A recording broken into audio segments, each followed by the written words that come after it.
اور جس غریب نے یہ کہا کہ یہ کیا ہو رہا ہے، مسجد نبی میں پڑھوں گا صحیح بخاری سے کہ انجام کیا ہوا، امیر معاویہ کے گھر میں کہا پکڑ لو اس کو، اور وہ حضرت عبد الرحمن بن ابی بکر، اس کا نام ہی نہیں ہے، عبد الرحمن بن ابی بکر رضی اللہ تعالیٰ عنہ بھاگ کر اپنی بہن ام المؤمنین عائشہ کے گھر میں گھس گئے، پھر بچے، اور پھر بھی اس ملعون نے وہاں کہا کہ یہی ہے جس کے بارے میں قرآن میں سورہ احقاف اتری ہے، اللہ نے لعنت کی ہے اس پر۔ تو اماں بولی، پھر اس نے کہا بکواس کرتا تو، جھوٹا تو،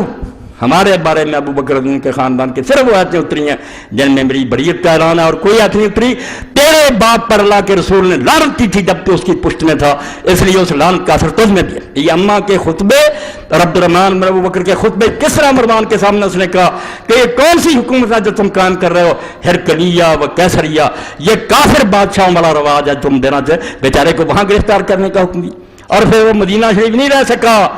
مکہ بھاگ گیا غریب، حسین تو بھگتتا رہا نا رضی اللہ عنہ، یہ عبد الرحمن بن ابی بکر مکے چلا گیا، اور مکے نہیں رہنا نصیب ہوا، پہاڑوں میں چھپ گیا امیر معاویہ کے دور میں، حبشی 10 میل دور مکہ، اور وہیں سو گیا اور اچانک مر گیا۔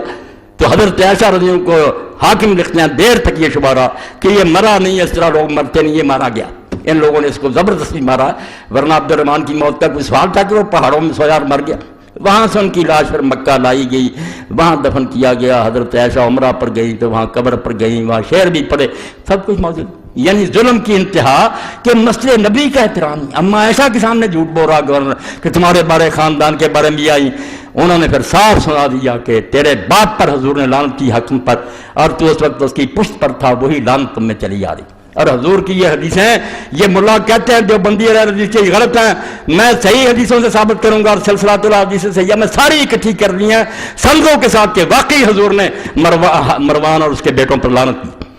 اب کہتے ہیں نہیں ساری اولاد، ساری اولاد کی بات نہیں، بیٹے جو تھے عبد الملک رب سارے برے تھے، پوتا اگر نیک نکلا عمر بن عبد العزیز وہ الگ بات۔